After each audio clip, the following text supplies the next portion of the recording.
and starting a new section then, you can use, usually you use file save, but you can use save as when you want to change the name, change the location, or change the type.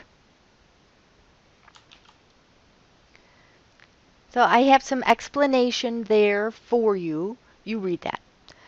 And so I actually have already saved as a new name so I didn't mess up my original.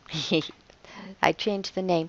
But in this exercise, I said do one file save as, or press F12. Save it with a new name and a new type at the same time. And what should you save it as? Make it your 3 initials, -play2, and change the type to Microsoft Word document, DOCX. All right. And remember, it's RTF right now.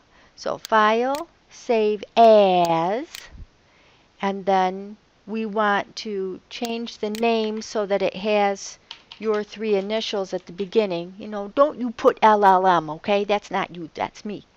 And then down here it says, where it says Rich Text Format, and you can click there, and you'll get a list. Let me show you what the list looks like.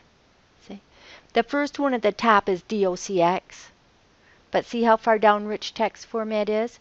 And as long as we're there, do you see a little bit up where it says PDF format? That's another good exercise. That saves it as a readable only. You can't edit it, change it, well, unless you buy the software. But that's commonly used also. So I'm going to change to a DOCX file, and then I'm going to click Save.